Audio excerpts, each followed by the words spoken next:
Okay. So we were studying about the relation between judiciary and parliament and the power of judiciary, that is judicial review. Judicial review, और देखिए यहीं पर आ जाता है कहीं ना कहीं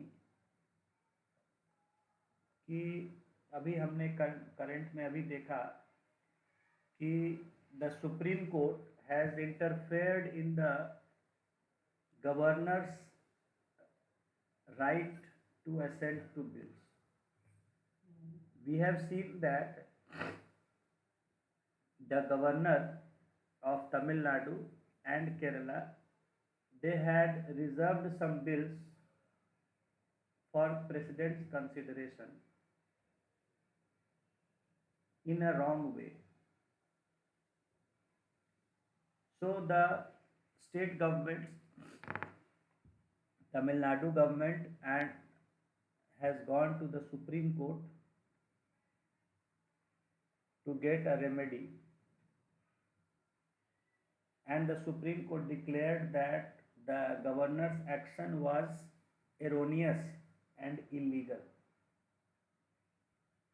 The governor was wrong in reserving the bills for president's consideration after it has been reconsidered by the legislature,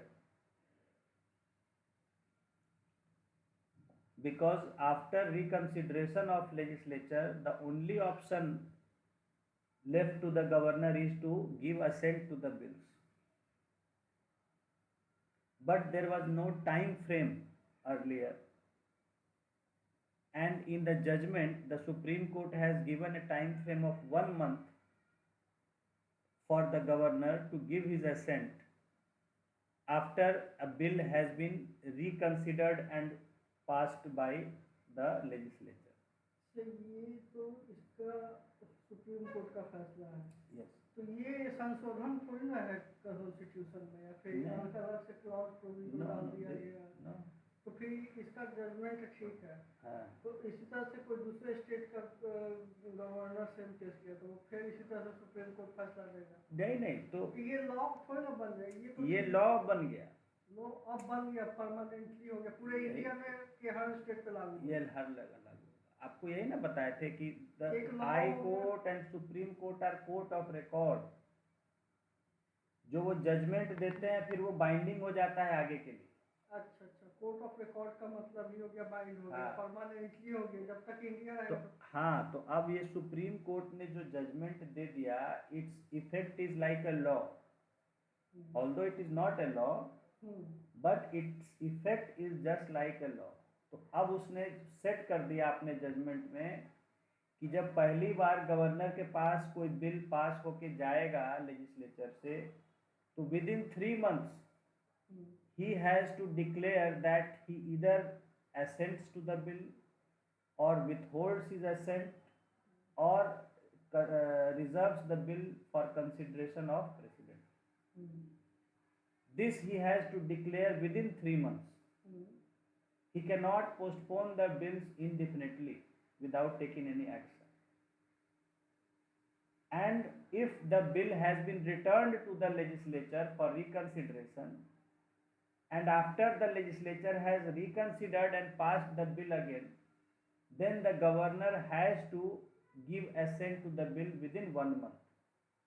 This judgment has been passed by Supreme Court, and now it will have the effect of law over entire country until Supreme Court changes this order.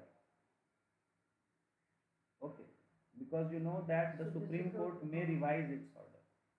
हाँ, वो तो उसके ऊपर है। जैसे कल liquor bank के बारे में बात कर रहे थे, सीएम का पावर, तो उसी तरह से तो यहाँ भी सुप्रीम कोर्ट या हाई कोर्ट्स जो है, या जो भी कोर्ट्स ऑफ रिकॉर्ड होते हैं, उनके जजमेंट का जो है वो value it is like a law. तो यहाँ पर जैसे अभी आपने आर्टिकल 142 यहाँ मेंशन किया गया था, मैंने बताया कि आर्टिकल 142 मैंने आपको बताया कि जिसमें the supreme court can pass any order to do complete justice in any matter that has come to it. So here also it is totally qualified to give the orders, to pass an order that the governors have to obey the 3 month or 1 month period, क्योंकि पहले जो है इस तरह का था कि governor को कोई कह नहीं सकता कि आपको क्या करना है, कितने दिन में करना है। It was left to the governor's discretion.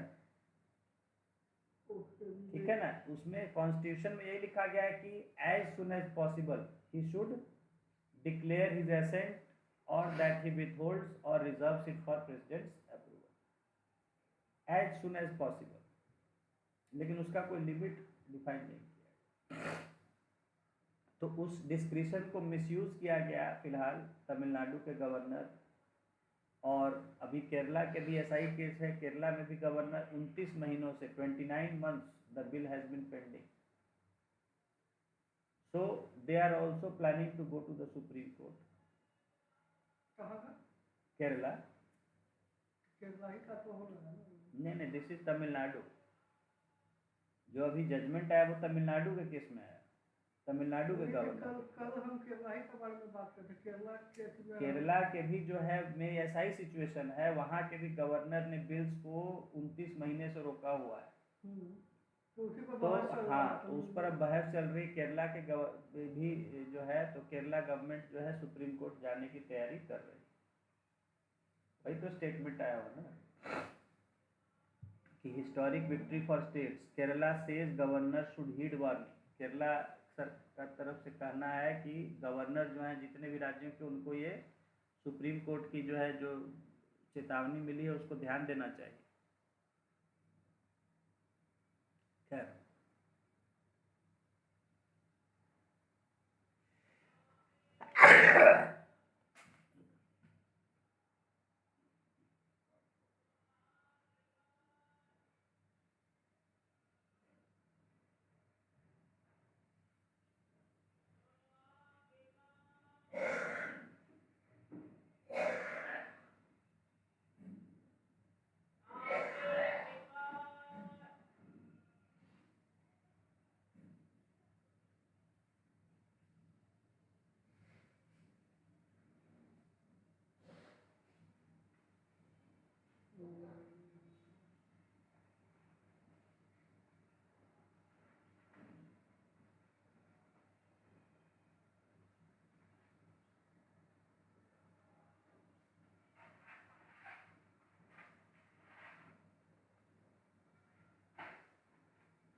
so we have seen that the judiciary has been forced to interfere in executive's work. तो ये चूंकि संवैधानिक तरह से नहीं हुआ है, मतलब कि पार्लियामेंट के तहत नहीं हुआ है, तो ये लॉ बनाया है। और लेकिन पार्लियामेंट के कॉन्स्टिट्यूशन में संशोधन नहीं हुआ। आने वाला मतलब कि मतलब जो फ्रेश आएगा यूपीएससी का तैयारी करने के लिए, चाहे यूपीएससी का तैयारी करने के लिए, वो जब पढ़ेगा ये सब चीज़ को, तो लोग को तो कैसे मालूम चलेगा कि हाँ अब उसको बांध दिया गया है गवर्नर को, 1 महीने के अंदर में दे ही देना है। तो वो जजमेंट पड़ेगा ना पीएम बख्शी किताब में। अच्छा, तो सब कहाँ पढ़ता है? बीपीएससी का जो तैयारी करता है बीपीएससी का करता नहीं, उसको इतना कंसर्न है, क्योंकि उसको ये थोड़े पूछा जाए, सब स्टूडेंट को अलग उससे तो यही पूछा जाता है कि संविधान में क्या लिखा हुआ है। ये संविधान में लिखा हुआ नहीं है, इसको कहते हैं कॉन्स्टिट्यूशनल लॉ। और कॉन्स्टिट्यूशनल लॉ जो है वो जजमेंट से बनता है। एक पेपर होता है कॉन्स्टिट्यूशनल लॉ, संविधान से जुड़ा कानून, संवैधानिक कानून। तो संवैधानिक कानून जो है वो बनते हैं, वो पार्लियामेंट नहीं बनाती है, हाँ, वो कोर्ट्स बनाते हैं जो जजमेंट देते हैं। ये तो संवैधानिक कानून हो गया, जो कोर्ट्स बनाया वो कानून हो गया। उनके ऑर्डर भी जो है वो लॉ की तरह देगा। और एक हो गया पीएम सीएम, जो अपना खुद का डिस्क्रिशनरी पावर यूज किया लॉ बनाने के लिए। वो लॉ नहीं, वो रूल्स रेगुलेशन ऑर्डर्स पास करते हैं। अच्छा अच्छा। वो वो भी लॉ, जैसे ये भी लॉ नहीं है, कहने का मतलब है कि जैसे कि इसको भी ऑर्डर्स या डिक्री कहते हैं, जो कोर्ट के ऑर्डर होते हैं। कोर्ट्स ऑर्डर्स, कोर्ट के केस में ऑर्डर होता है, जजमेंट होता है, कॉमा जजमेंट या डिक्री। CREE,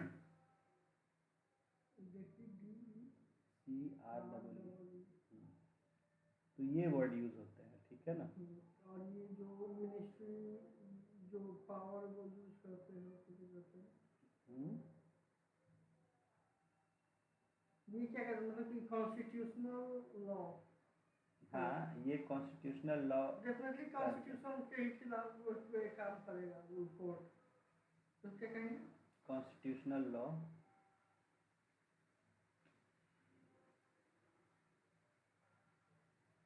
देखिए लॉ जो है ना, एक्चुअली लॉ बहुत जनरल वर्ड है, ठीक है। तो हम लोग ऐसे, अब वो डिपेंड करता है कितना पढ़ा लिखा आदमी है, किस तरह का वर्ड। हाँ तो उसी तो क्लियर कर रहे हैं कि law is a very general word, law includes many things, ठीक है, सब लॉ ही में आता है। तो जैसे आप कह रहे हैं रूल्स रेगुलेशंस, ठीक है, स्टैट्यूट्स बोलते हैं, ठीक है, तो वो सब लॉ ही है।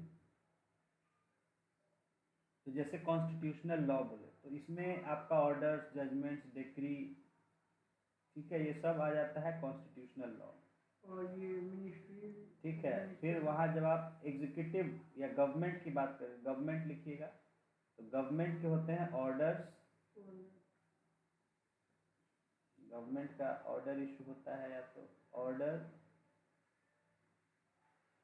हाँ ऑर्डर होता है, फिर जो है कॉमा रूल्स होता है, रेगुलेशंस होता है, कॉमा रेगुलेशंस,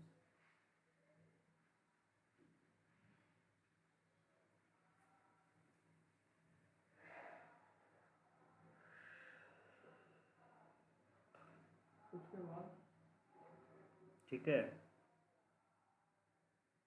फिर हो गया आपका लेजिस्लेचर का, तो वहाँ तो उसको बेसिकली स्टैट्यूट कहते हैं, एक्ट एंड स्टैट्यूट, ब्रैकेट में, इसको नहीं, लेजिस्लेचर का बोलते हैं, पार्लियामेंट या लेजिस्लेचर, गवर्नमेंट का ऑर्डर रूल रेगुलेशन, बस।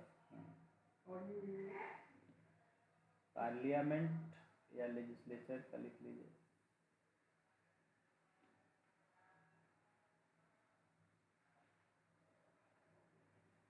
आजकल एक्ट यूज करते हैं वर्ड, पहले स्टैट्यूट वर्ड यूज होता था।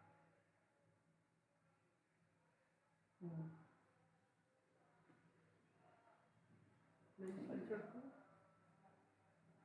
Act comma statute, STATUTE,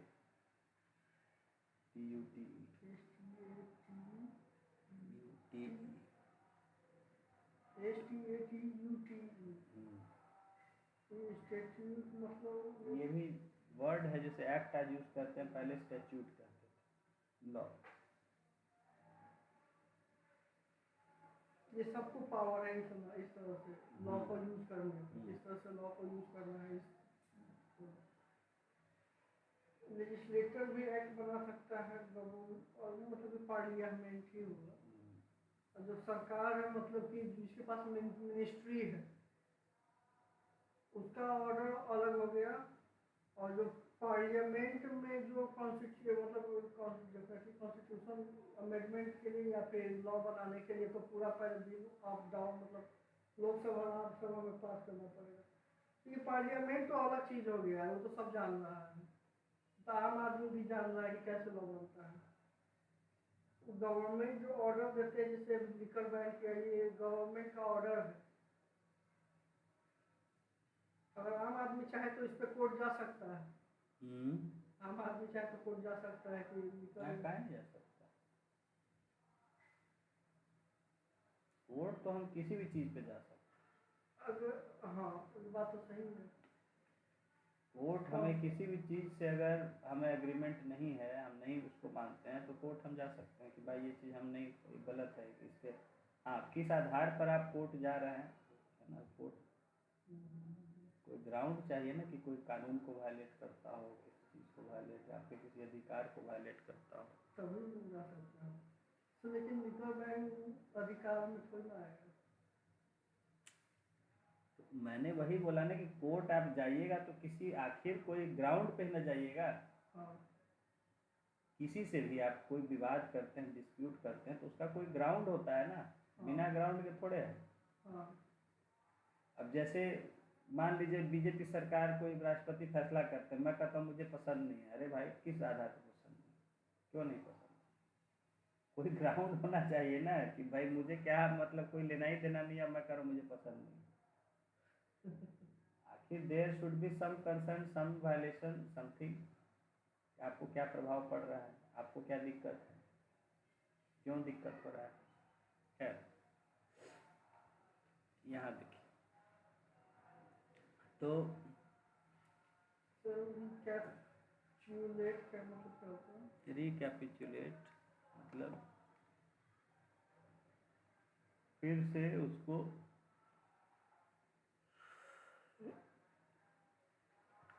to revise again.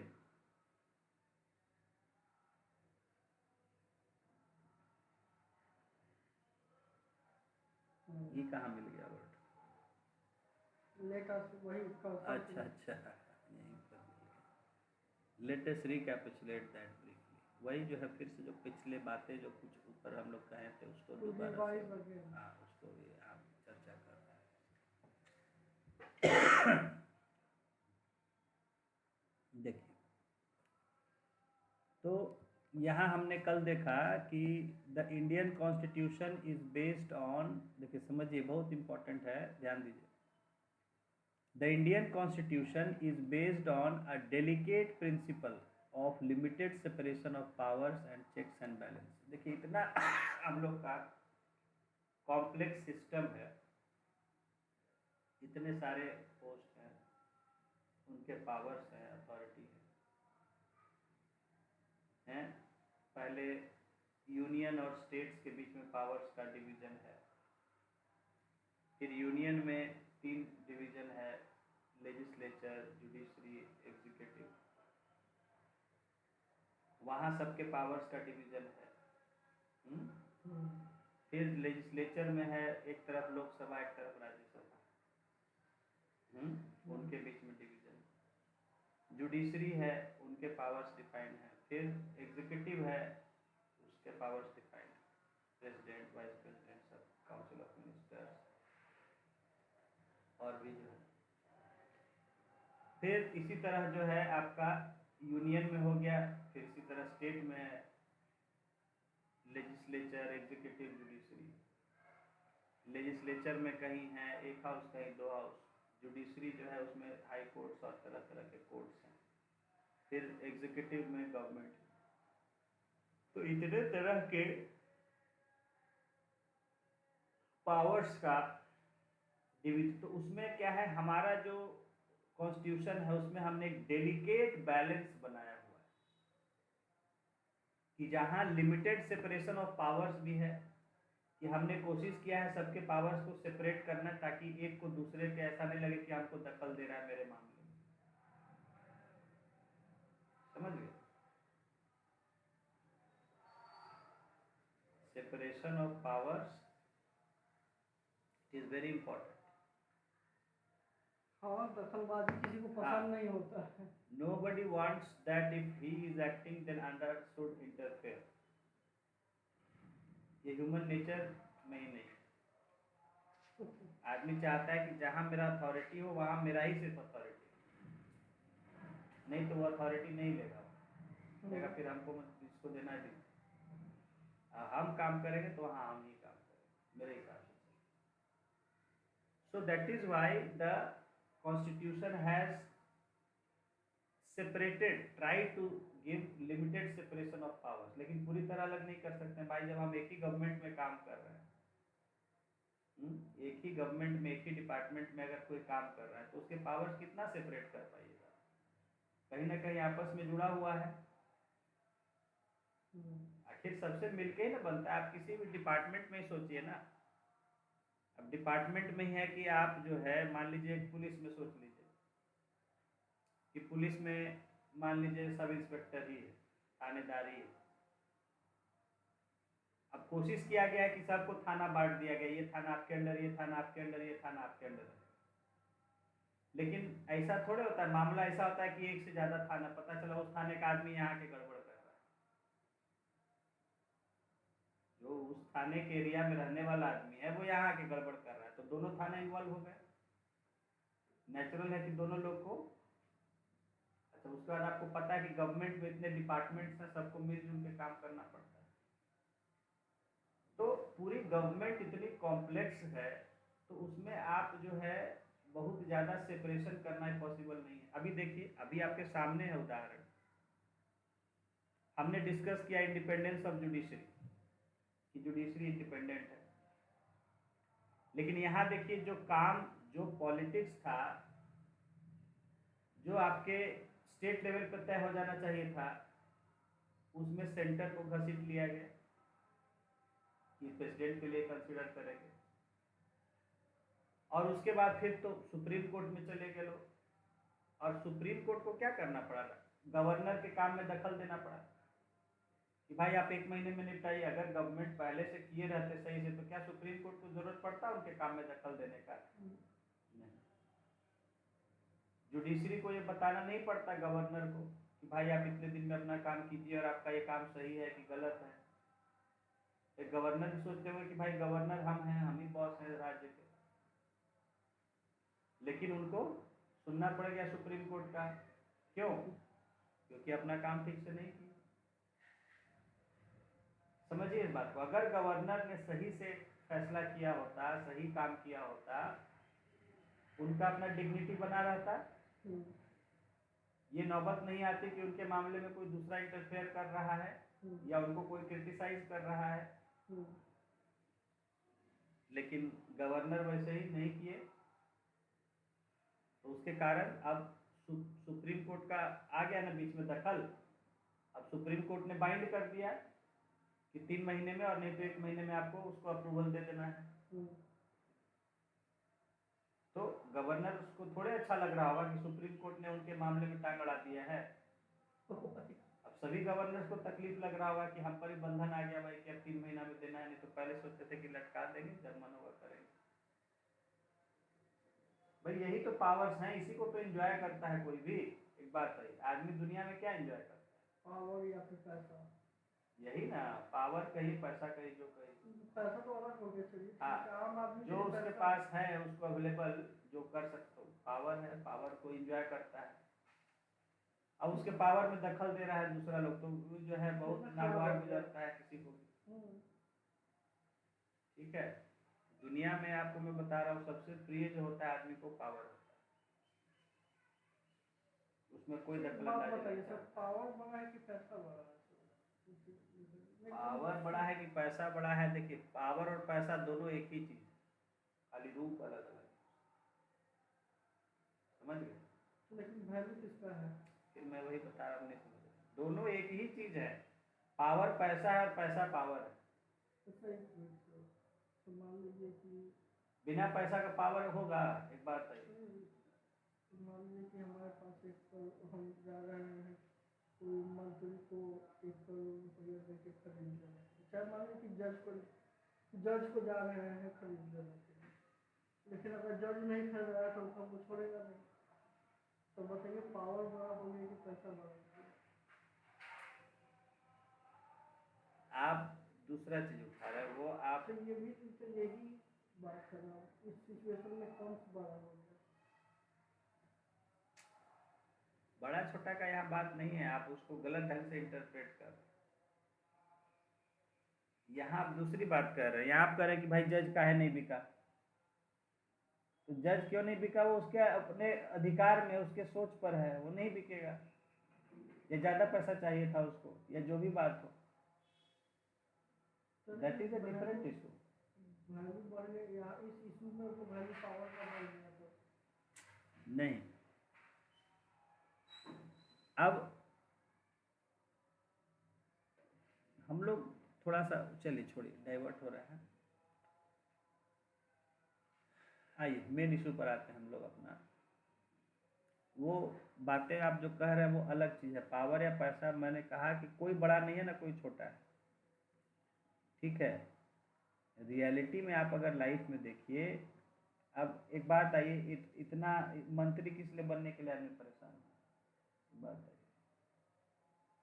आप देखिए ना, दुनिया सच्चाई सामने देखिए ना कि किस लिए आदमी कर रहा है इतना ताम झाम, मंत्री बने, एमएलए उसको विधायक पैसा बने, मिलेगा पैसा के लिए, फंड घोटाला जैसे करे पैसा के लिए, सब चीज पैसे के लिए, सब चीज पैसे के लिए। ये देख लीजिए नरेंद्र मोदी को देख लीजिए कितना झूठ बोलता है सत्ता में आने के लिए। खैर,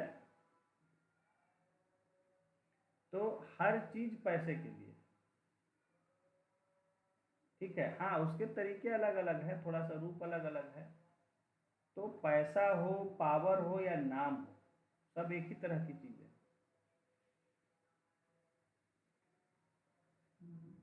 कहीं कोई काम पैसे से होता है, कहीं कोई काम पावर से होता है, कहीं कोई काम नाम से।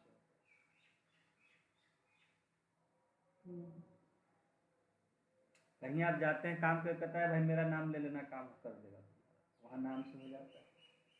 कहीं कोई गया, हाँ पावर से वहाँ गए, आप अधिकारी को लेके गए, हाँ भाई अधिकारी ने कहा, कोई बड़े अधिकारी ने आपका सपोर्ट किया, हाँ भाई काम है, पावर से वहाँ काम। कहीं पैसा से, कहीं गए पैसा दिए, काम हो गया, ठीक है। तो पैसा और पावर, पावर इसलिए है क्योंकि पैसे से जुड़ा हुआ है?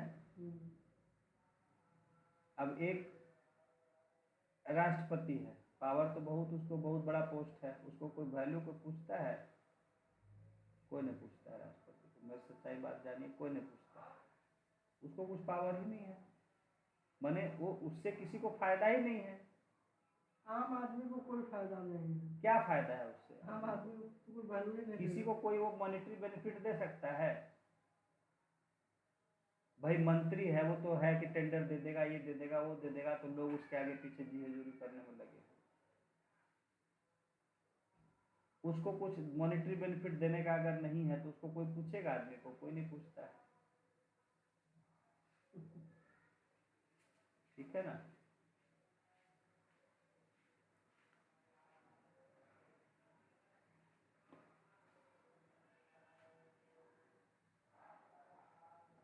बोले ना, अभी का कोई बता रहा था कि भाई सेक्रेटरी जो है उनका वेलफेयर था, रिटायर हो रहे थे, रिटायर हो गए तो उसके बाद चपरासी खड़ा नहीं हुआ उनके लिए, क्या लग खड़ा हो, रिटायर हो गया, ठीक है ना। जब तक वो पोस्ट पर था तब तक उसका वैल्यू था, सब चीज़ था। जहाँ पोस्ट खत्म, कोई मतलब नहीं, जाइए आप आम आदमी हैं सड़क पर। तो ये समझिए, बाकी आप जो बात कर रहे हैं दैट इज़ डिफरेंट, कि भाई नहीं किया, नहीं बिका, तो वहाँ पावर बड़ा हो गया। वहाँ बात है कि भाई देखिए, मैं कहता हूँ, जैसे समझिएगा बात को, जो आदमी गलत नहीं कर रहा है, जिसको कोई लालच नहीं है, उसके लिए ठेंगे से कोई फर्क नहीं पड़ता है सामने प्रधानमंत्री खड़ा है कि कौन खड़ा है, क्या मतलब है हमको। हमको न उससे कुछ चाहिए, न मैंने कुछ गलत किया है, तो मुझे क्या फ़र्क पड़ रहा है? मैं क्यों प्रभावित होऊंगा या डरूंगा या किसी से, या कोई हमको किसी को वो करूंगा, ओबलाइज करूंगा?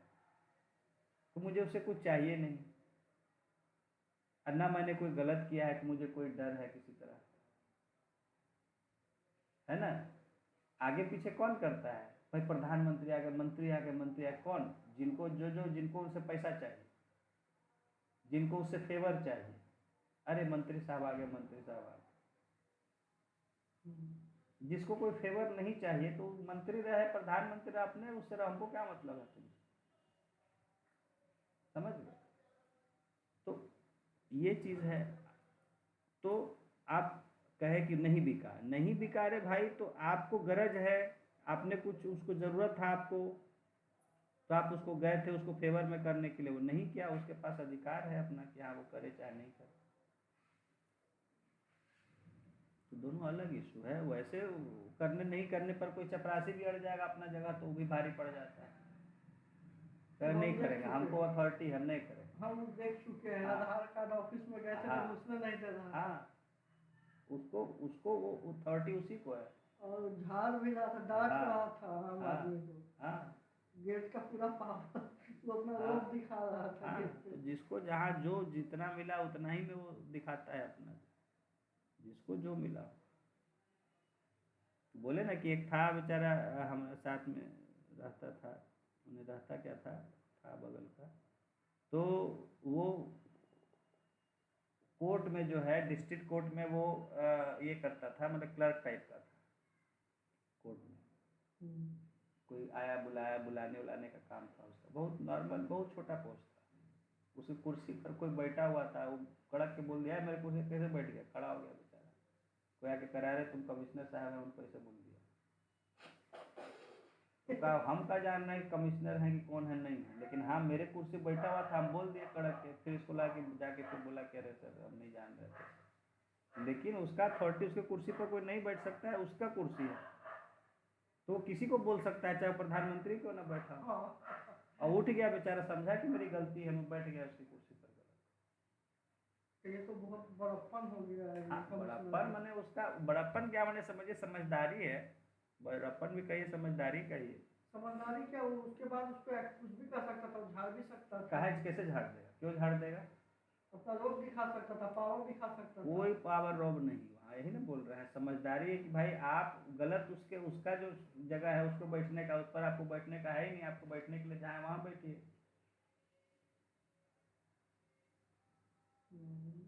समझ गए। यही नहीं, हम मेट्रो वगैरह में भी देखे हैं, बड़े बड़े अधिकारी रहते हैं बेचारे, सीट छोड़ के खड़े हो जाते हैं, देखे हैं। बड़े बड़े आईएएस अधिकारी को भी हम देखे हैं कि सीट छोड़ के कोई लेडीज आ गई, कुछ आ गई वैसा, तो उठ के उसके साथ तो मजबूरी है, उसको देना है। मजबूरी नहीं है भाई, समझदारी है कि आप पब्लिक में हैं, आप अपने दफ्तर में नहीं है, पब्लिक में है, वहाँ सबके लिए ऑल आर इक्वल, नौकर बन गया ना, तो पब्लिक का ऑल आर इक्वल। हाँ, तो पब्लिक का जो नौकर है उस सिचुएशन तो कहने का मतलब यही है कि देखिए, आप जो कह रहे हैं पावर का कोई मतलब नहीं है अगर सब ठीक है तो। देखिए पुलिस अपना पावर किस पे दिखाती है, गुंडे बदमाशों पर। जो गलती किया है, हम ट्रैफिक में चलते हैं, निर्भीक रूप से चलते हैं, आपके पास लाइसेंस सब प्रॉपर कागज होगा, तो आपको क्या मतलब है ट्रैफिक वाला खड़ा रहे, 10 खड़ा रहे, ट्रैफिक का डीआईजी खड़ा रहे वहाँ, उससे हमको क्या मतलब है। हमारे साथ भी 2 दिन पहले ही वो पकड़ लिया, छोड़ दिया हमको। हाँ, if you are correct then you don't have to worry, if you are wrong तो आपको कुछ हवलदारों से डर लगेगा, कह रहे रोक लेगा, पकड़ लेगा। खैर आइए, हम लोग डाइवर्ट कर गए यहाँ टॉपिक पे आते हैं, समय हम लोग को ज़्यादा ही नहीं करना चाहिए। हाँ देखिए, तो मैं आपको चलिए इतनी बात इसलिए समझाया कि गवर्नमेंट में बहुत तरह के, बहुत सरकार, हमारा स्ट्रक्चर बहुत बड़ा है, बहुत तरह के लोग काम करते हैं इसमें। मैंने अभी आपको समझाया डिवीज़न कि एक तरफ जुडिशरी है, वहाँ इतने लोग काम कर रहे हैं, एक तरफ लेजिस्लेचर है, वहाँ इतने लोग काम कर रहे हैं, फिर गवर्नमेंट है, एग्जीक्यूटिव है, इतने लोग वहाँ काम कर रहे हैं। तो कॉन्स्टिट्यूशन ने कोशिश किया है कि सबको एक जो है सेपरेशन ऑफ पावर्स, लेकिन लिमिटेड सेपरेशन, क्योंकि कंप्लीट सेपरेशन नहीं किया जा सकता है भाई, क्योंकि सरकार को मिलजुल के काम करना है, तो कंप्लीट सेपरेशन कहाँ से हो पाएगा, फिर तो अलग हो जाएगा वो। फिर उसको जब अगर दूसरे से लेना ही देना नहीं है तो वो तो अलग हो जाएगा, फिर वो किसी का पार्ट थोड़े रहेगा। तो limited separation of powers and checks and balances, और इस तरह से सिस्टम बनाया गया है कि हर किसी पर किसी न किसी का कंट्रोल है, और वो भी किसी को कंट्रोल करता है। तो जैसे मैंने आपको ब्रॉड में बताया कि अगर गवर्नमेंट के 3 ऑर्गन्स हैं, लेजिस्लेचर, एग्जीक्यूटिव, जुडिशरी, तो ये तीनों जो है एक ट्रायंगल के एज कॉर्नर्स की तरह हैं, कि माने ये तीनों में से हर एक का एक दूसरे पर कंट्रोल है, और हर एक दूसरे से कंट्रोल होता है। लेजिस्लेचर है तो लेजिस्लेचर पर एग्जीक्यूटिव का भी कंट्रोल है, जुडिशरी का भी कंट्रोल है। लेकिन दूसरी तरफ लेजिस्लेचर इसको कंट्रोल भी करती है, सरकार को भी कंट्रोल करती है और जुडिशरी को भी कंट्रोल करती है, आप पढ़ चुके हैं। जुडिशरी है उसी तरह, जुडिशरी है लेजिस्लेचर को भी कंट्रोल करती है, एग्जीक्यूटिव को भी कंट्रोल करती है, लेकिन इस पर दोनों कंट्रोल भी करते हैं। लेजिस्लेचर भी जुडिशरी को कंट्रोल करता है नियम बना के, कानून बना के, और एग्जीक्यूटिव भी कंट्रोल करता है। तो इस तरह से एक डेलिकेट बैलेंस बनाया हुआ है। This means that each organ of government has a clear area of functioning. तो कोशिश किया गया है कि जो भी ऑर्गन्स हैं गवर्नमेंट के, उनको अपना एक अलग बिल्कुल एरिया ऑफ फंक्शनिंग दिया जाए, जिससे उसको ऐसा नहीं लगे कि कोई हमारे में इंटरफेयर कर रहा है। ह्यूमन नेचर है, nobody likes interference. Thus, the parliament is supreme in making laws and amending the constitution.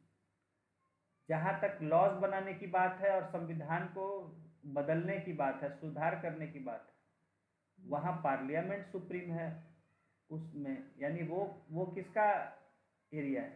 Parliament का एरिया। पार्लियामेंट का एरिया क्या है? Making laws and amending constitution. The executive is supreme in implementing them. और executive जो government है उसका कहाँ area है? वो इम्प्लीमेंट करने में, जो भी नियम कानून है उसको लागू करने में वो सुप्रीम है, वहाँ उसका पूरा एरिया है। While the judiciary is supreme in settling disputes and deciding whether the laws have been made are in accordance with provisions of constitution. जहाँ भी अगर डिस्प्यूट है, वहाँ डिस्प्यूट को तय करने में, सेटल करने में जुडिशरी सुप्रीम है, और ये तय करने में कि कोई कानून बना है वो कॉन्स्टिट्यूशन में जैसा लिखा गया उसके अकॉर्डिंग है कि नहीं, वो देखने में वो सुप्रीम है, यानी वो जुडिशरी का एरिया है। तो इस तरह तीनों के एरियाज अलग अलग रखने की कोशिश की गई। Despite such clear-cut division of power, the conflict between parliament and judiciary and executive and judiciary has remained a recurrent theme in Indian politics. लेकिन इतनी कोशिश की गई है कि सबके पावर्स को अलग अलग रखा जाए, लेकिन उसके बावजूद अक्सर कभी लेजिस्लेचर जुडिशरी में कॉन्फ्लिक्ट हो जाता है, कभी एग्जीक्यूटिव और जुडिशरी में कॉन्फ्लिक्ट हो जाता है। ठीक है, we have already mentioned the differences that have emerged between the parliament and the judiciary over right to property and parliament's power to amend the constitution. जब हम राइट्स के बारे में पढ़ रहे थे उस समय हमने पढ़ा था इस चीज को कि कैसे पार्लियामेंट और जुडिशरी के बीच में राइट टू प्रॉपर्टी को अमेंड करने को लेके जो है कॉन्फ्लिक्ट हुआ था। आपने पढ़ा फर्स्ट अमेंडमेंट से ही एक साल में शुरू हो गया था। Let us recapitulate that briefly, उसको हम फिर से दोबारा हम देखते हैं उस बात को कैसे कॉन्फ्लिक्ट हुआ था। देखिए, immediately after the implementation of the constitution began, जैसे ही कॉन्स्टिट्यूशन का इम्प्लीमेंटेशन शुरू हुआ, कब शुरू हुआ था implementation? 26 January 1950। A controversy arose over Parliament's power to restrict right to property. Parliament ने जो है कोशिश किया कि जो राइट टू प्रॉपर्टी दिया गया था, फंडामेंटल राइट में था पहले आर्टिकल 31 में, उसको ये लोग रिस्ट्रिक्ट करना चाह रहे थे। क्यों?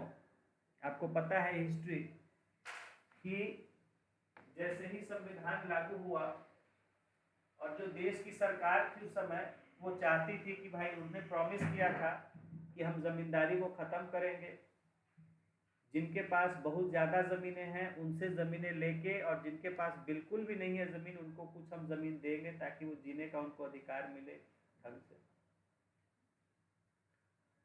तो जब सरकार ने ऐसा करने की कोशिश की तो लोग सरकार के खिलाफ केस करने चले गए कोर्ट में कि भाई ये हमारे राइट टू प्रॉपर्टी का वायलेशन है, हमें right to property fundamental right है और उसका ये वायलेशन कर रहा है सरकार का एक्शन, कि हमसे चाह रहा है कि ले लेना और दूसरे लोगों में बांट देना। तो वो हम डिस्कशंस कर चुके हैं इस पर। हाँ, कॉन्स्टिट्यूएंट असेंबली में भी इसमें बहस चली थी, याद है ना? हाँ।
So the parliament wanted to put some restrictions on the right to hold property so that land reforms could be implemented. ठीक है, इसी को लेके सीलिंग एक्ट आया था। ठीक है, एबोलिशन ऑफ जमींदारी किया गया था। तो वहां जो है जमींदार लोग सब चले गए थे कोर्ट में गवर्नमेंट के खिलाफ। The court held that the parliament cannot restrict fundamental rights। तो उस समय अदालतों का, हाई कोर्ट्स का ये व्यू था कि जो गवर्नमेंट है वो फंडामेंटल राइट्स को रिस्ट्रिक्ट, पार्लियामेंट फंडामेंटल राइट्स को कम नहीं कर सकती। ये आर्टिकल 13 में ये दिया गया है। The parliament then tried to amend the constitution. तो पार्लियामेंट ने क्या कोशिश किया? फिर पार्लियामेंट ने कोशिश किया कि कॉन्स्टिट्यूशन को ही थोड़ा सा उसमें अमेंडमेंट कर दिया जाए, बदलाव कर दिया जाए। पार्लियामेंट ये कोर्ट बोला, पहले पार्लियामेंट ने कानून लाया, सीलिंग एक्ट और भी कई तरह के एक्ट आए थे, जो कि जो जमींदार थे जिनके पास ज़्यादा ज़मीनें थी, उनके ज़मीन के अधिकार में वो कटौती करना चाहते थे, कितना ज़मीन नहीं रख सकते हैं लिमिट से ज़्यादा। तो कोर्ट ने इस पर जो है वो कहा कि भाई देखिए ये गलत है, ऐसा आप नहीं कर सकते हैं। तो उन्होंने कहा कि पार्लियामेंट भी जो है फंडामेंटल राइट्स को रिस्ट्रिक्ट नहीं कर सकते हैं कि इतना ज़मीन रखना है उतना रखना है, ये फंडामेंटल राइट टू प्रॉपर्टी था। तो पार्लियामेंट ने तब कोशिश किया कि हम अमेंडमेंट करके उस राइट को जो है बदल दे, मॉडिफाई कर दें। पहला अमेंडमेंट लाया गया। हाँ, but the court said that even through amendment a fundamental right can not be abridged. लेकिन कोर्ट ने तब वहाँ ये अपना ओपिनियन रखा, कोर्ट ने अपना मत रखा कि नहीं, अमेंडमेंट करके भी आप फंडामेंटल राइट को कम नहीं कर सकते। ठीक है। The following issues were at the center of controversy between the parliament and judiciary। तो पार्लियामेंट और जुडिशरी के उस समय इन बातों पर कंट्रोवर्सी था। ये एब्रीज मतलब कम करना। हाँ, एब्रीज मतलब to reduce, shorten.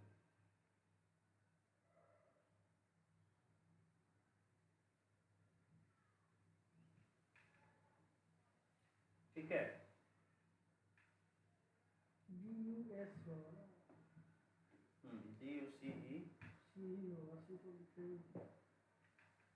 So the following issues were at the center of controversy between the parliament and the judiciary. First, what is the scope of right to private property? First जो आपका fundamental right था ये कि उस what is the scope of right to private property, property के अधिकार जो था उसका स्कोप क्या है, क्या क्या चीज़ों पर वो शामिल होगा, लागू होगा। Then what is the scope of parliament's power to curtail, abridge और एब्रोगेट फंडामेंटल राइट्स, पार्लियामेंट के पावर कितना है कि वो फंडामेंटल राइट्स को कम कर सके, ठीक है, उसमें से कुछ कटौती कर सके या उसको कैंसिल ही कर सके सीधे। एब्रोगेट मीन्स कैंसिल, तो ये कर्टेल तो कम हो गया। Curtail means to take something away, abridge अलग अलग अब ये टेक्निकल टर्म्स हैं, इसका मतलब है कुछ ना कुछ उसमें कमी करना हुआ। एब्रिज यहाँ पे प्रॉपर वर्ड होगा टू रिड्यूस ही होगा, दोनों का मतलब टू रिड्यूस ही होता है, कर्टेल और एब्रिज दोनों का। वो टेक्निकल और ये एब्रोगेट मतलब हाँ totally remove, totally cancel, totally cancel, पूरी तरीका से कैंसिल। एब्रोगेट मीन्स होता है रिपील, कैंसिल, नल।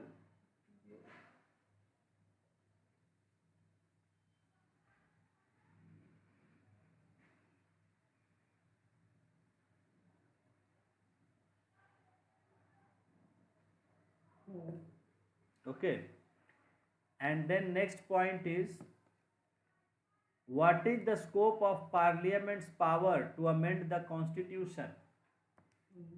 फिर इसमें आगे आया बात कि पार्लियामेंट को जो पावर दिया गया है कॉन्स्टिट्यूशन को अमेंड करने का, उसका स्कोप क्या है, यानी वो कहाँ तक है, what is the limit of parliament's power to amend the constitution, किस हद तक पार्लियामेंट कॉन्स्टिट्यूशन को अमेंड कर सकते हैं, and can the parliament make laws that abridge fundamental rights while enforcing directive principles, क्या पार्लियामेंट ऐसे कानून ला सकती है, पास कर सकती है, बना सकती है जो कि फंडामेंटल राइट्स को कम करते हों लेकिन वो डायरेक्टिव प्रिंसिपल्स को लागू करते हों।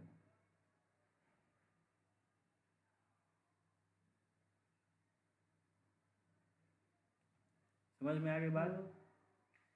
अभी तक डायरेक्टिव प्रिंसिपल्स की बात नहीं आई थी, लेकिन यहाँ लास्ट पॉइंट में डायरेक्टिव प्रिंसिपल्स है, क्योंकि डायरेक्टिव प्रिंसिपल्स में हमारे कहा गया था कि सरकार एक सोशलिस्ट सोसाइटी स्टैब्लिश करने की कोशिश करेगी, सरकार किसानों का, आम आदमी गरीबों का भला ऐसा समाज करने की कोशिश जहाँ सबको एक ठीक ठाक जिंदगी जीने का अधिकार। तो उस डायरेक्टिव प्रिंसिपल को पूरा करने के लिए क्या ऐसे कानून बना सकती है जो फंडामेंटल राइट्स में कुछ कटौती करते हो? ये आ गया बात है, देखिए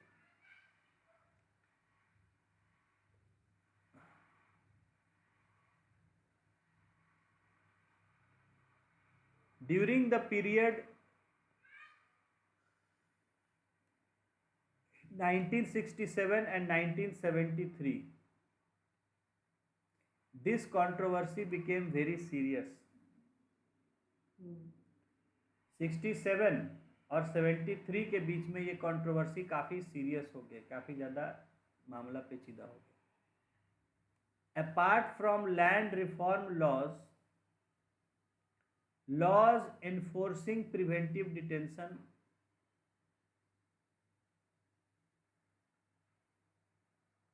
laws enforcing preventive detention, laws governing reservation in jobs,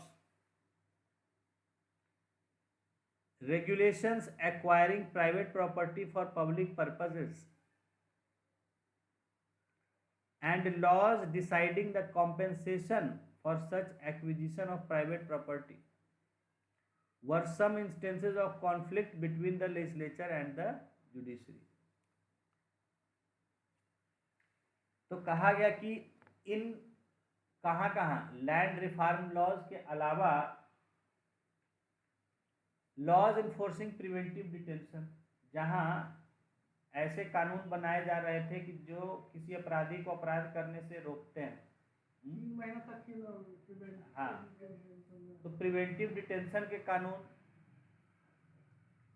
laws governing reservation in jobs, jobs में रिजर्वेशन को लेके कानून, regulations acquiring private property for public purposes, और ऐसे नियम कानून जिसके तहत जो है हम निजी संपत्ति का जनता के कार्य के लिए, लोगों के लिए कार्य के लिए जो है उसको सरकार के द्वारा ले लिया जाता है।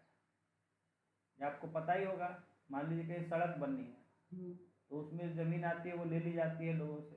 कहीं बिजली के पोल लगाने हैं, कहीं गवर्नमेंट का कुछ ही बनाना है, तो वहाँ स्कूल बनाना है तो ले लिया जाता है। तो उसको लेके जो लॉ बन रहे थे उसमें भी टकराव देखने को आया। Then and laws deciding the compensation for such acquisition of private property, और अगर सरकार ने जबरदस्ती किसी का जमीन वगैरह लिया है तो उसका कितना मुआवजा वो देगी, इसको लेके कानून बने। इन बातों पे जो है लेजिस्लेचर और जुडिशरी के कॉन्फ्लिक्ट देखने को हमें मिल रहा है।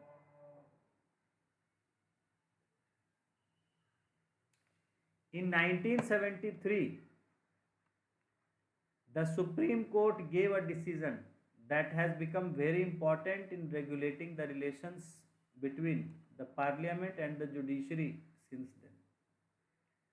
तो 1973 में जुडिशरी ने एक, या सुप्रीम कोर्ट ने एक बहुत ही महत्वपूर्ण फैसला दिया जो कि आगे हमारे पार्लियामेंट और जुडिशरी के बीच में संबंधों पर फोकस करता है। This case is famous as Kesavananda Bharati case. ये जो केस था जिसमें ये फैसला दिया गया, ये केशवानंद भारती केस नाम था इसका। In this case the court ruled that there is a basic structure of the constitution and nobody, not even the parliament, can violate the basic structure.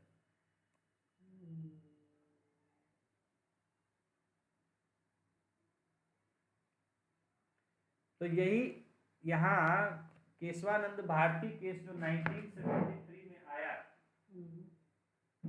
इस पर आपको कई बार सवाल पूछे जा चुके हैं। एक बार पीटी में आपसे पूछा गया था ये कि ये कब दिया गया था जजमेंट, किस केस में दिया गया था। एक बार आपसे पूछा गया कि बेसिक स्ट्रक्चर का डॉक्ट्रिन कब आया, ठीक है ना। तो यहाँ सबका जवाब यहाँ आपको मिला हुआ एनसीईआरटी में। देखिए उस केस का नाम था केशवानंद भारती केस, और ये कब का केस था, 1973। शायद लास्ट एग्जाम में भी आपके आया है ये 70 का पीटी में। क्वेश्चन बैंक निकालिए, क्वेश्चन है, क्वेश्चन लाए होंगे ना।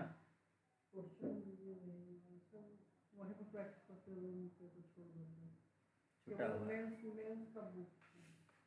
देखिए, मैं दिखा देता हूँ।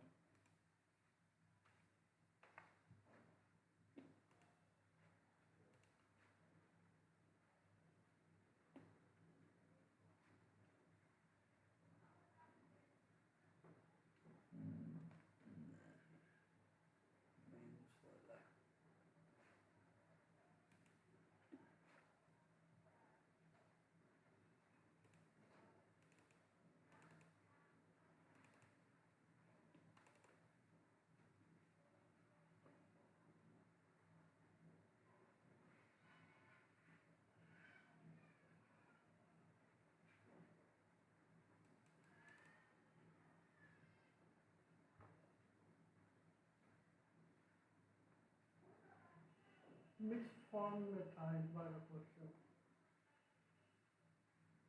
खोजना पड़ेगा कहाँ कहाँ पर है। मिक्स फॉर्म में है ना, नहीं हमको ध्यान है।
23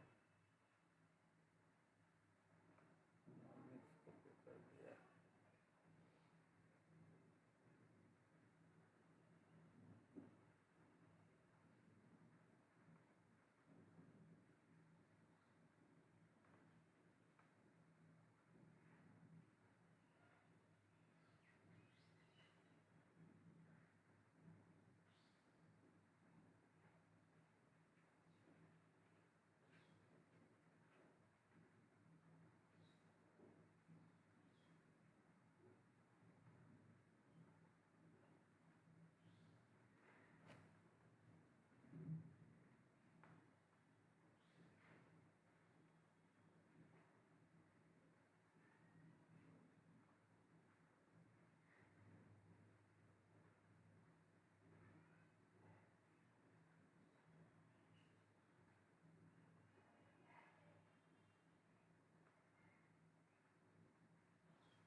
देखिए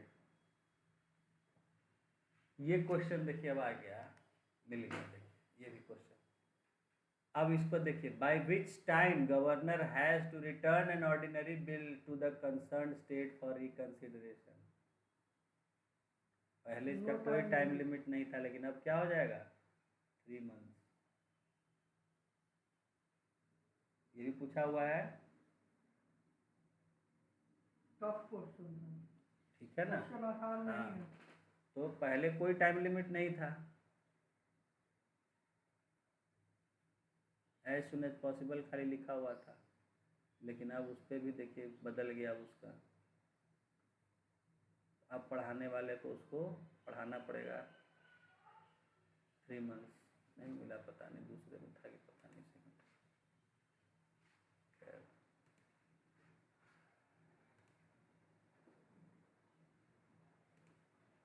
एनीवे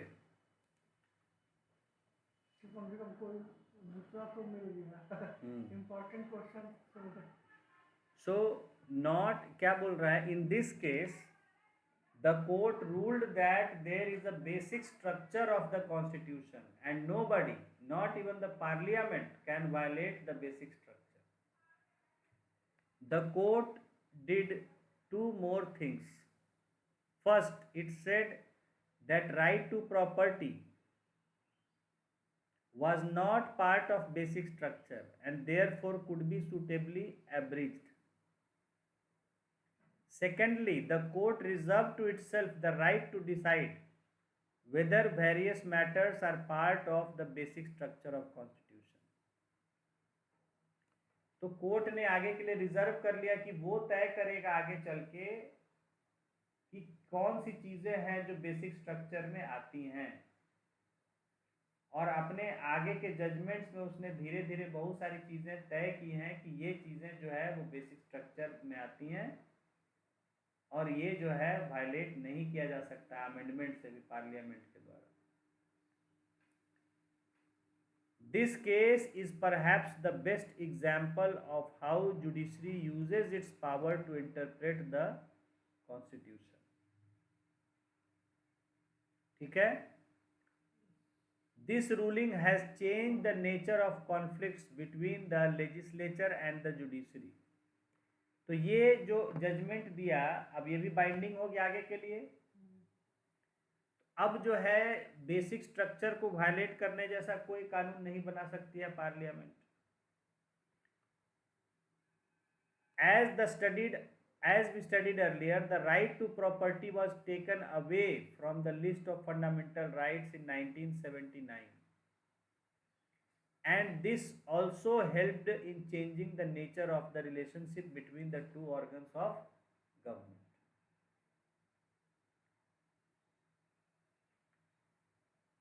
इसमें एक और बात क्या हुआ था कि कोर्ट कुछ फैसला दिया,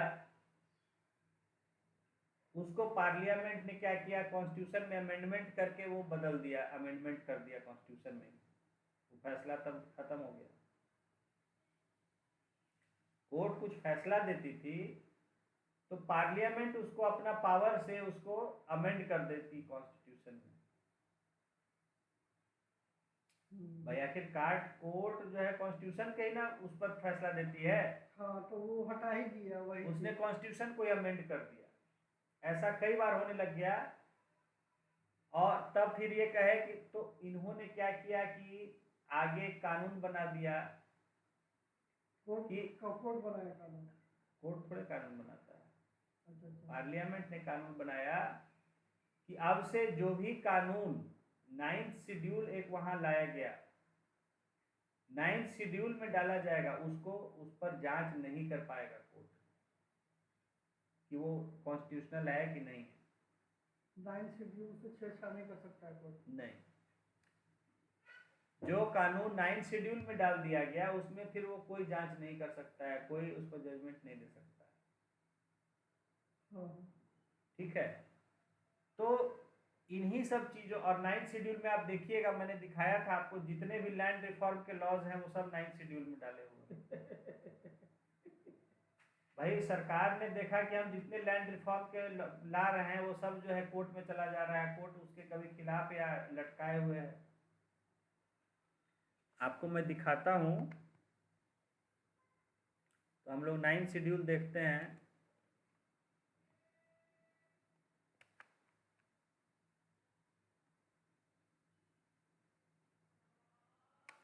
ये देखिए 8th शेड्यूल, यहाँ तक शेड्यूल सब एक एक दो दो पेज के हैं। देखिए 7th शेड्यूल आ गया, ठीक है। फिर इसके पहले 6th शेड्यूल आ गया।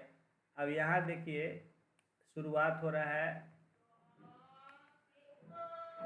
10th शेड्यूल के पहले, ये देखिए 9th schedule, 9th schedule, 9th schedule article 31B के तहत इसको लाया गया। देखिए इसमें सारे आपको दिखेंगे जमींदारी और लैंड रिफॉर्म्स के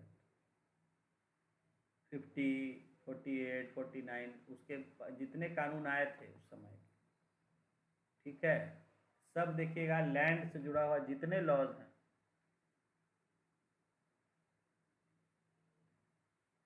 हर स्टेट के, चाहे वो यूपी, केरला, मध्य प्रदेश, मद्रास, देख लीजिए, त्रिपुरा, मणिपुर, दिल्ली, बिहार,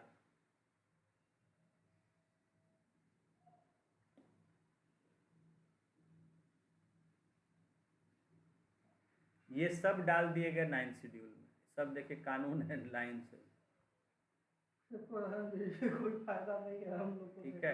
हाँ नहीं, मैं बताना चाह रहा हूँ हाँ सही कि ये देखिए कि इतने सारे, मैं अगर संख्या इनकी देखूं तो लग 284, 284 acts of government have been placed in the 9th schedule. मतलब कि लैंड के पूरा पूरा हाँ। लैंड पूरा। हाँ तो उससे ये हुआ कि भाई इन पर अब कोर्ट कोई जांच नहीं कर सकता है कि भाई ये सही है कि गलत है, कॉन्स्टिट्यूशन के अकॉर्डिंग है कि नहीं। तो यहाँ पर इस तरह का जब सरकार का रवैया देखी जुडिशरी की, भाई ये लोग भी झुकने को तैयार नहीं है, तो फिर जब उसको मजबूरी में देना पड़ा बेसिक स्ट्रक्चर का डॉक्ट्रिन, और 9th शेड्यूल के भी रिस्पेक्ट में उन्होंने कहा कि 77 या 9 तय किया कोई डेट, उससे पहले जो वहाँ 9th शेड्यूल में या जो कानून बन गया उनकी जांच नहीं करेगा कोर्ट, लेकिन अब अगर बनेगा तो उसकी जांच कर सकता है।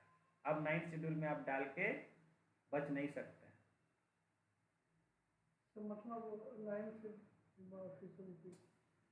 9th शेड्यूल में कानून को डाल दिया जाता था कि उस पर जांच नहीं कर सकता है।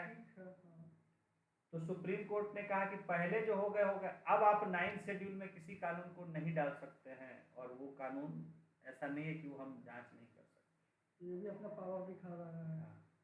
तो अभी से क्या मतलब अभी से अभी बेसिकली अब तो वही, उसके बाद आया बेसिक स्ट्रक्चर का डॉक्ट्रिन, फिर दिया सुप्रीम कोर्ट ने कि पार्लियामेंट वगैरह कुछ नहीं, बेसिक स्ट्रक्चर को कोई वायलेट नहीं कर सकता है। हाँ पार्लियामेंट को डाउन कर दिया। ये कहा बेसिक स्ट्रक्चर से छेड़छाड़ नहीं कर सकता। और बेसिक स्ट्रक्चर में क्या है वो हम लोग देख सकते हैं। हाँ हाँ देख सकते नेट ऑनलाइन अवेलेबल है। हाँ बुक्स में भी है। तो ठीक है, समझ गए। तो ये बेसिक स्ट्रक्चर का डॉक्ट्रिन दिया इन्होंने शुरुआत में। उस समय खाली जजमेंट आया कि बेसिक स्ट्रक्चर को वायलेट नहीं कर सकता है, और ये जो है लैंड का जो राइट का है ये बेसिक स्ट्रक्चर में नहीं है। ठीक है। अच्छा। क्योंकि ये उस समय दिया गया था सोच के और फिर उसको हटा दिया गया। ठीक है, तो उसको वो माना कि बेसिक स्ट्रक्चर का पार्ट नहीं है, उसको सरकार कम कर सकती है, लेकिन बेसिक स्ट्रक्चर क्या होगा ये आगे हम बताएंगे समय समय पर। ठीक है, वो हम लोग अभी देखते हैं कि बेसिक स्ट्रक्चर में क्या क्या है।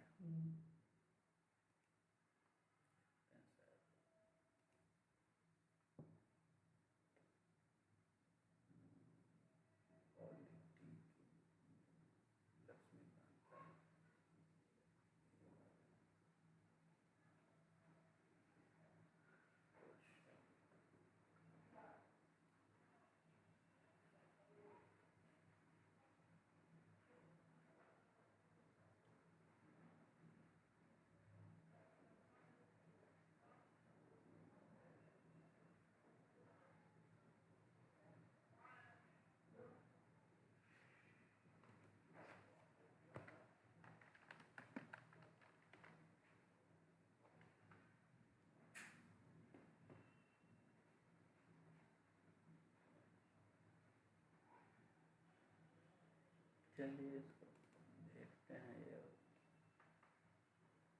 स्टैंड कॉपी है, चलिए इसी में दिख जाएगा जो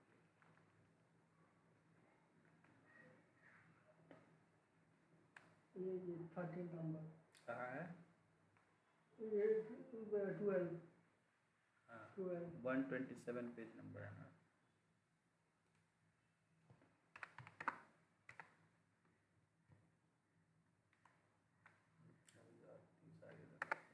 ये कौन सा बुक है?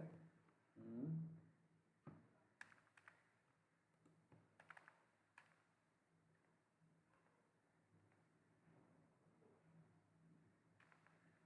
हम्म।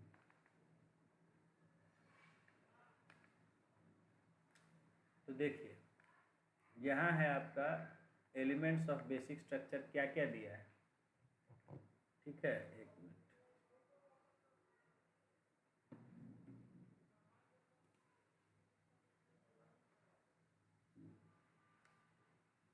आ रहा है।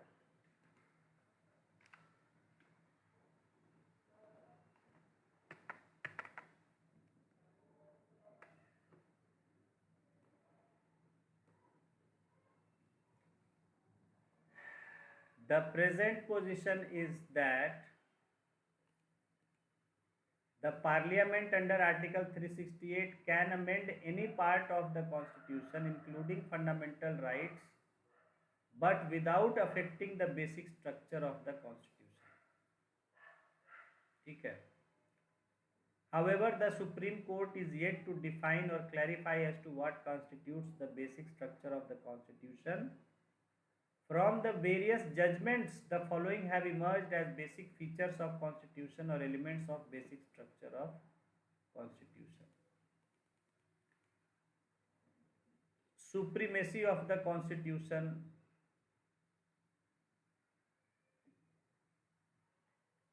sovereign, democratic and republic nature of Indian polity,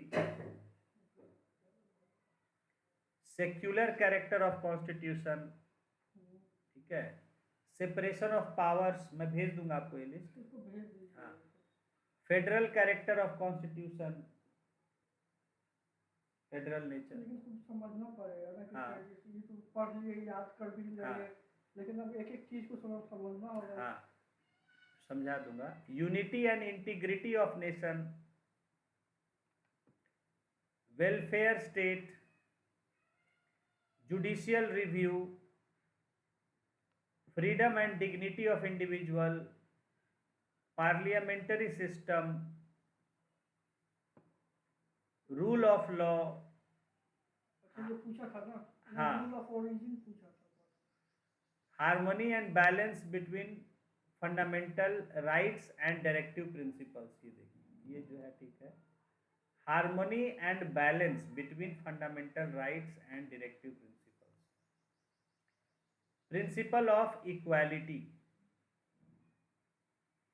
free and fair elections, independence of judiciary, limited power of parliament to amend the constitution, effective access to justice, principles underlying fundamental rights, powers of Supreme Court under Articles 32, 136, 141 and 142, and 26 powers of High 26. Courts under Articles 226 and 227. ठीक है, तो ये देखिए यहाँ पर आपको ये table wise दिया हुआ है, टेबल बना के कब कब आया किस केस में। जैसे केशवानंद भारती केस जो था, इसमें ये चीजें 9 चीजें दी थी सुप्रीम कोर्ट ने, ठीक है। Supremacy of constitution, separation of powers between legislature, executive, judiciary, Republic and democratic form of government, secular nature of constitution, federal sovereignty and unity of India, freedom and dignity of individual, mandate to build welfare state and parliamentary system। फिर इंदिरा गांधी का case जिसमें उनका election जो cancel किया गया था, उस case में India as sovereign democratic republic, equality of status and opportunity of individual, secularism and freedom of conscience and religion, government of laws and not of men, that is rule of law। ये PM Bakshi का है? नहीं, ये आपका इसमें है शायद लक्ष्मीकांत का है। लक्ष्मीकांत, हाँ, जुडिशियल ये सब जगह मिल जाता है, अब बहुत से बुक्स में अच्छे बुक्स में दिया रहता है। जुडिशियल रिव्यू हम आपको भेज देंगे प्रॉपर। कौन सा लेसन में है? कौन सा लेसन में है? क्या ये कौन सा लेसन है? चैप्टर किस चैप्टर में? हाँ, चैप्टर का नाम क्या है? लक्ष्मीकांत के तो देखे ही न थे, वही नाम से ही चैप्टर है, basic structure of constitution.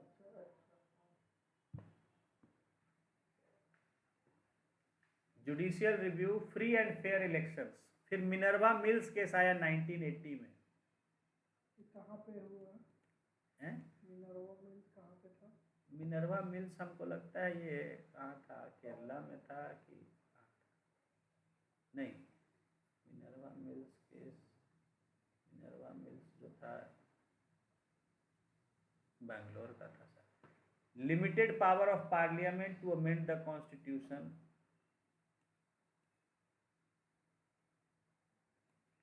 Judicial review, harmony and balance between fundamental rights and directive principles, वही सब लिस्ट है जो अलग अलग। फिर सेंट्रल कोल फील्ड्स केस है, effective access to justice, Bhim Singh ji case है, संपत कुमार केस, ठीक है। हाँ, तो बेसिकली वही लिस्ट है जो है हमें अभी हमने देखा एक साथ कंपाइल्ड यहाँ पर ये लिख के दिया है। कितना है टोटल? 20-26? हाँ, 20 चीज़ें हैं लगभग मोटे तौर पर, ठीक है। ये सब चीज कुछ छेड़छाड़ नहीं कर सकता है पार्लियामेंट।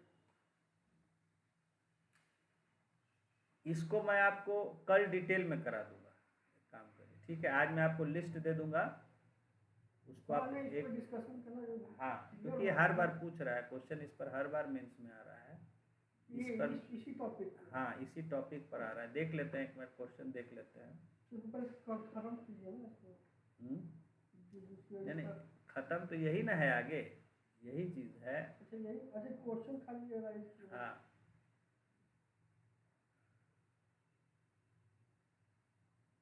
अच्छा चलिए, इसको यही चीज है, उसको शॉर्ट में देखिए लिख दिया है। चलिए ठीक है, कल इसको हम करा देते हैं। इसको देखिए, some issues still remain a bone of contention between the two. कह रहा है अभी भी कुछ इश्यूज जो है जो दोनों के बीच में कॉन्फ्लिक्ट का पॉइंट बना हुआ है। बोन ऑफ कंटेंशन फेज है, जिसे दो कुत्ते एक हड्डी के लिए लड़ते हैं, तो वही से लिया हुआ है बोन ऑफ कंटेंशन। मैंने हड्डी हम खाएं कि हम दोनों खींच रहे अपनी अपनी तरफ कुत्ते मिलके, तो वैसे ही उसको कह देता है बोन ऑफ कंटेंशन, ठीक है। A matter of conflict between two, उसका मतलब ये हुआ।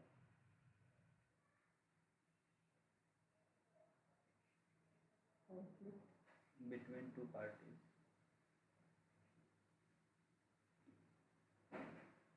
उसके लिए फ्रेज है बोन ऑफ कंटेंशन। बढ़िया फ्रेज है। हाँ, जैसे कुत्ते हैं ना, देखिए दो एक हड्डी मिला तो दोनों चाहेगा कि हम खाएं कि हम खाएं, उधर खींच रहा है उधर खींच रहा है, तो वहां से ये फ्रेज बन गया बोन ऑफ कंटेंशन। देखिए पढ़ के लगेगा कि कहाँ से भाई उठा लिया फ्रेज, ओरिजिन बहुत सिंपल है चीजों का, जानते नहीं लोग। तो ये देखिए कह रहा है some issues still remain a bone of contention between the two, यानी ये टू जो है, यानी एक तरफ जुडिशरी है और एक तरफ लेजिस्लेचर है, इनके बीच में अभी भी बहुत सारे बात जो जो ये चाह रहा है अपना तरह से, ये चाह रहा है अपना तरह से जाना। Can the judiciary intervene in and regulate the functioning of legislature, क्या जुडिशरी जो है लेजिस्लेचर के कामकाज में दखल दे सकता है, उसको कंट्रोल कर सकता है, ये क्वेश्चन उठा रहा है। In the parliamentary system, the legislature has the power to govern itself and regulate the behavior of its members.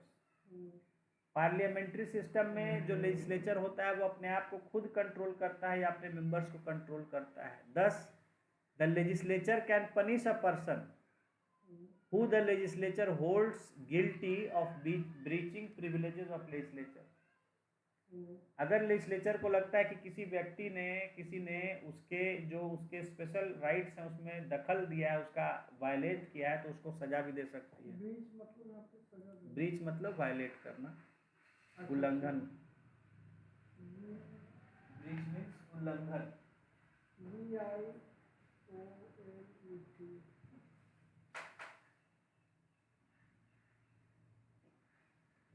Okay, तो can a person who is held guilty for breach of parliamentary privileges seek protection of courts, क्या एक व्यक्ति जिसको parliament ने सजा दिया है क्या वो कोर्ट जा सकता है? सवाल उठाया गया। कोई भी सजा, मान लीजिए किसी को कोई पार्लियामेंट ने बुलाया किसी को, वो नहीं आया, उसको सजा दे दिया कि 6 महीना इसको जेल में रखो, कैसे जेल में चला जाएगा? क्यों नहीं जेल में जाएगा?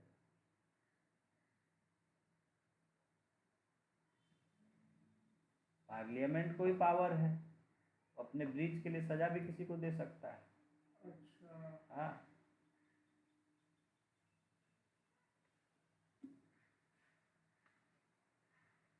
हेलो,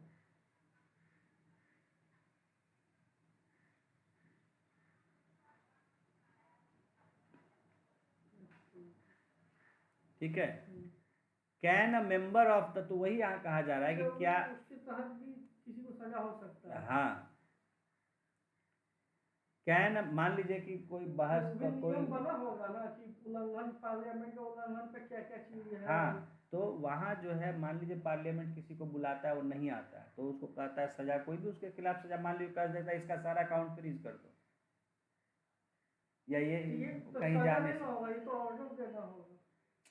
अरे ऑर्डर है, सजा है, मैंने ऑर्डरे है ना, वो ऑर्डर पनिशमेंट ही ना दे रहा है, ऑर्डर देना है पनिशमेंट के तरफ। पनिशमेंट ही ना है, या कहता है कि भाई इसका ये कैंसिल कर दो। सजा का मतलब है कि कुछ भी कर सकता है, या कोई गलत कर रहा है तो उसको कह सकता है कि भाई इसको जेल में डाल दो। पार्लियामेंट, हाँ, उसका नियम कानून बना होगा। हाँ हाँ, तो can a member of the legislature against whom the legislature has taken disciplinary action get protection from court. देखिए यही सब ना हो रहा है, अभी कुछ लोग को डिस्क्वालीफाई कर दिया था तो वो गए थे कोर्ट में, पढ़े थे ना कुछ महीना पहले कि कहाँ के कर्नाटका की कहाँ के बहुत सारे जो है मेंबर्स को डिस्क्वालीफाई कर दिया था स्पीकर ने, या अभी यहाँ के बिहार के भी एक एमएलसी को वो था, डिस्क्वालीफाइड था आरजेडी का, तो फिर सुप्रीम कोर्ट ने कहा कि नहीं नहीं ये सही नहीं है डिस्क्वालिफिकेशन, तो बोलने के लिए उसको स्वतंत्रता है, गाली गलौज कर दिया, कुछ कर दिया, इसका मतलब ये नहीं डिस्क्वालीफाई कर। तो वही कहा जा रहा है कि can a member of legislature against whom the legislature has taken disciplinary action get protection from court, क्या वो कोर्ट जा सकता है, क्योंकि फिर वहां दखल होगा दोनों के कामकाज में। These issues are unresolved and are matters of potential conflict between the two, तो ये मैटर्स अभी भी ये तय नहीं किए गए हैं और इसीलिए आगे कॉन्फ्लिक्ट के कारण बन सकते हैं। Similarly, the constitution provides that the conduct of judges cannot be discussed in parliament. उसी तरह से दूसरी तरफ ये कहा गया है कि जो जजेस हैं उनके व्यवहार पर, आचरण पर, कामकाज पर कोई कमेंट पार्लियामेंट में नहीं किया जा सकता है, बहस नहीं किया जा सकता देर। लेकिन अभी देखिए, अभी आपके सामने वो भी मामला है कि चूंकि जज के घर में बहुत सारा रुपया पकड़ा गया है, तो भाई उनके खिलाफ पार्लियामेंट में या मीडिया में बहस चल रहा है ना। क्या नाम है यूपी का है ना? अरे जस्टिस खन्ना की वर्मा, क्या नाम है? हाँ, वर्मा। यूपी का। हाँ, कल पढ़े थे कि उनको शपथ दिला दिया गया, कहाँ के जज के रूप में Chupke Chupke. So there have been several instances where the parliament and state legislatures have cast aspersions on the functioning of judiciary. कई बार ऐसे मौके आए हैं जब पार्लियामेंट ने या स्टेट के लेजिस्लेचर्स ने जुडिशरी पर सवाल उठाए हैं उनके कामकाज पर। Similarly, the judiciary too has criticized the legislatures and issued instructions to legislatures about conduct of legislative business. उसी तरह कई बार जुडिशरी ने भी पार्लियामेंट को या लेजिस्लेचर्स को क्रिटिसाइज किया है और उनके कामकाज पर कई बार आलोचना किया है। The legislature see this as violating the principle of parliamentary sovereignty. तो लेजिस्लेचर जो है वो कहते हैं कि भाई ये गलत है, ये उनका वो वायलेट करते हैं पार्लियामेंट्री सॉवरेंटी के प्रिंसिपल को, कि पार्लियामेंट सॉवरेन है, उसमें कोई दखल नहीं दे सकता है। ये पार्लियामेंट के सॉवरेंटी में दखल है। ये आपसे क्वेश्चन पूछा गया है, अभी दिखाए थे ना कल क्वेश्चन कि is parliament a sovereign body, भूल गया। देख ये क्वेश्चन अभी आपको सॉवरेन कैसे है? नहीं है, it is not sovereign.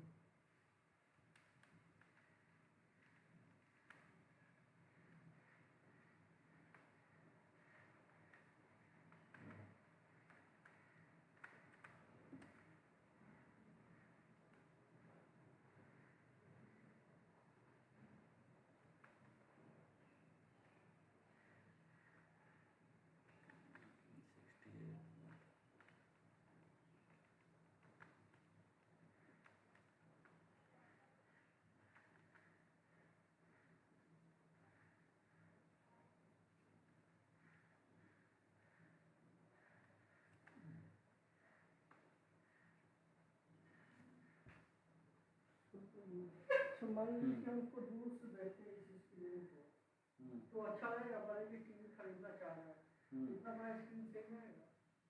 50 average है ये, 50 एवरेज है टीवी देखने के लिए आम आदमी के लिए। नहीं एवरेज नहीं, एवरेज तो इससे छोटा वाला है वो 32 इंच का जो है। हाँ, और टीवी कितने वाला है? वही 32 इंच है। 32 है। अब उसको उसको देखेगा तो छोटा लगेगा, लेकिन ऐसे वो ठीक है, नॉर्मल रूम में देखने के लिए वो ठीक है। ये रूम के लिए ठीक है, रूम या हॉल के लिए ठीक है, वो भी ऐसा नहीं। रूम या हॉल के लिए तो ठीक ही है, लेकिन उससे बेहतर है। क्या टीवी लेना है? नहीं, नॉलेज के लिए होना चाहिए। ये तो हम लिए चूँकि डिस्प्ले हम लोग को यहाँ बड़ा देखना होता है, छोटी छोटी चीज़ें होती है, इसके लिए तो बहुत अच्छा है, उसके लिए हम बड़ा लिए हैं यार। कितने का पड़ेगा? ये तो है, अब जैसे देखिए ब्रांड का है, हाँ जैसा जैसे ब्रांड है उस तरह का है। सैमसंग का कितना? इसका हमको लगता है, ये टीवी है कि कंप्यूटर? नहीं, this is TV, television basically है। कितने का पड़ा सैमसंग का? ये इसका MRP हमको लगता है कि 50 इंच, वो 32 बोले। हाँ 32 है। वो क्या LG का है? हाँ वो LG का। वो LG का 14,000 का। हाँ 14-15 में दोनों का है। ये सैमसंग का 50 बाई कितना है? 50 इंच बोलते हैं, डायगोनल मेजर करता है। अच्छा, डायगोनल होता है, डायगोनली मेजर करता है। तो उसका कितना होगा? 30,000 के आसपास होगा? नहीं 30,000 में कहाँ मिल रहा है जी। तो कितना महंगा है कि कितना महंगा है? हाँ मेरे ख्याल से ये 40 42 के आसपास का होगा। महंगा तो 50 है। इंच का दाम है ज़्यादा। और यही सैमसंग का 32 का लेते तो सैमसंग का 32 आपको हमको लगता है 15-16 हज़ार में अवेलेबल है। और सोनी से 2-3 हज़ार ज़्यादा दाम होगा, यही ना? किसका? सोनी का ही ज़्यादा है दाम। सोनी दाम सोनी का ज़्यादा है, लेकिन इफेक्टिव बढ़िया ज़्यादा ये है। सैमसंग। हाँ, सोनी का अननेसेसरी दाम ज़्यादा है, कोई उसका मतलब नहीं रहता है। और सोनी का देखिए, सोनी का लेना, जिसके पास अननेसेसरी ज़्यादा पैसा है वो ले लेता है आदमी खाली सोनी ब्रांड पर, नहीं तो कोई सोनी इसके सामने फेल है। सोनी तो है ना, इसके सामने फेल है, क्योंकि डिस्प्ले वगैरह सब इसका बहुत बेहतर है, साउंड सिस्टम इसका बहुत बेहतर है, और सॉफ्टवेयर इसका तो सोनी का तो है ही नहीं इसके सामने सॉफ्टवेयर, जो सब ऐप्स वगैरह इसमें रहता है ऑलरेडी। ठीक है, दूसरी बात क्या है कि अगर बिगड़ेगा तो सोनी में आपका इसका पैसा भी डबल खर्च है। अच्छा, समझ गए? सैमसंग भी खर्च है, हाँ, लेकिन सोनी में क्या है कि उसका और ज़्यादा डबल खर्चा है। समझ गए? तो इसीलिए सोनी, मतलब पहले एक एडवांटेज रहता था सोनी में।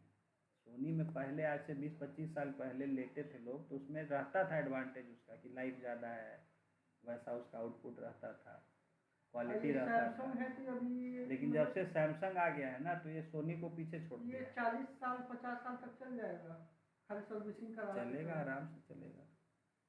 वो जो सैमसंग खरीद ली उसके बाद जिंदगी भर के लिए निश्चिंत हो जाएगा। और है क्या कि इसका लास्टिंग ज़्यादा है, माने कि कहने का मतलब है कि इसका जो आपका जैसे सॉफ्टवेयर है, सोनी का सॉफ्टवेयर तुरंत आउटडेटेड हो जाता है।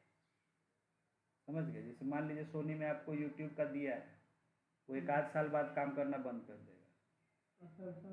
सैमसंग में है कि आपको कम से कम 10 ईयर्स, कम से कम आपको दम डेफिनेटली रहेगा। तो ये सब है सैमसंग। खैर, आइए छोड़िए, हम लोग देख रहे थे।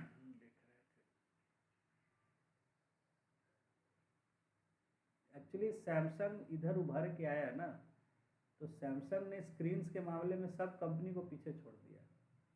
इसके इतना बढ़िया स्क्रीन्स मैन्युफैक्चरिंग करने लग गया, चाहे मोबाइल्स का हो या जो भी हर तरह का लैपटॉप हो या 1.5 लाख का मोबाइल आता है सैमसंग का। हाँ, या आपका टीवी हो, टेलीविज़न जो भी हो।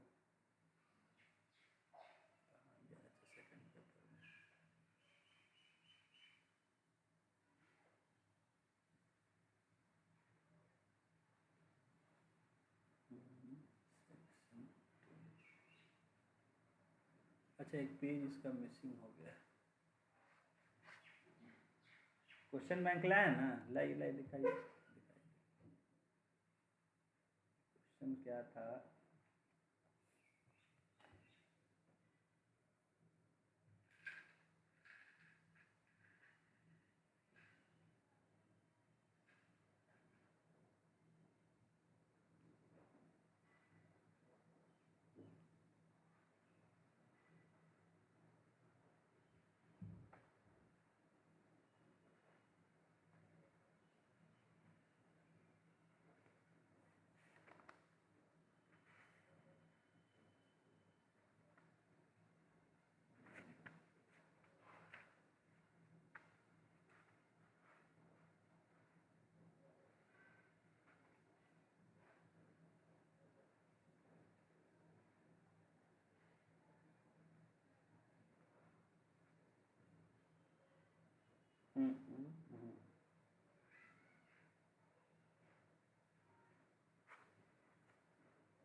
कल ही तो देख, हाँ देखिए 67th मेंस में था क्वेश्चन। अच्छा, यही पेज छूटा हुआ है।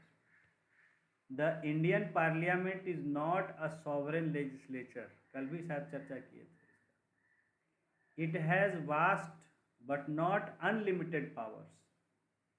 Comment on this statement and highlights as to why the Indian Parliament cannot be equated with its British counterpart. देखिए, इतना एडवांस सवाल पूछ दिया मैंने। ये तो बहुत बता नहीं बता पाया। अब आपको ब्रिटिश पार्लियामेंट से कंपेयर करना है इंडियन पार्लियामेंट का। मान लीजिए कि ब्रिटिश यहाँ तो इंडियन पार्लियामेंट नहीं पता रहता है सबको, ब्रिटिश पार्लियामेंट का कहाँ से जानेगा? ठीक है, इसको भी कराना पड़ेगा क्वेश्चन जो है, पार्लियामेंट अभी कर रहे हैं हम लोग। खैर GBCA 67 का है, हाँ।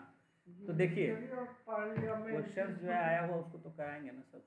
वो तो करवाना ही है। हाँ, तो यहाँ यही कह रहा है कि the legislature see this as violating the principle of parliamentary sovereignty. These issues indicate how delicate the balance between any two organs of the government is, and how important it is for each organ of government in a democracy to respect the authority of others. ठीक है, अब यहाँ जैसे question उठाइए तो कल इसका जवाब देंगे कि why can't the court tell us once and for all that what are those aspects that are basic structure of constitution. यहाँ ये सवाल उठा रही है कि भाई एक ही बार हमें कोर्ट क्यों नहीं बता देता है कि भाई क्या क्या बेसिक स्ट्रक्चर है कॉन्स्टिट्यूशन का। ये अलग अलग मामलों में कहता है, कभी ये है बेसिक फीचर, कभी ये है बेसिक फीचर कहता है, एक बार हमें लिस्ट क्यों नहीं दे देता है। बहुत अच्छा क्वेश्चन है ये, बहुत अच्छा क्वेश्चन। ठीक है ना, तो कल इस पर हम लोग डिटेल में चर्चा करेंगे, बेसिक स्ट्रक्चर में क्या क्या चीज़ें दी, कोर्ट ने कब क्या स्टैंड लिया उसको समझना जरूरी है। पहले कल बेसिक स्ट्रक्चर का पढ़ाएंगे। हाँ, बेसिक स्ट्रक्चर, और ये उसके सब बाद पार्लियामेंट पार्लियामेंट्री सॉवरेनिटी की जो है ये जो ये हमारा क्वेश्चन क्वेश्चन है, इसको हम डिस्कस आपका कर देंगे। तो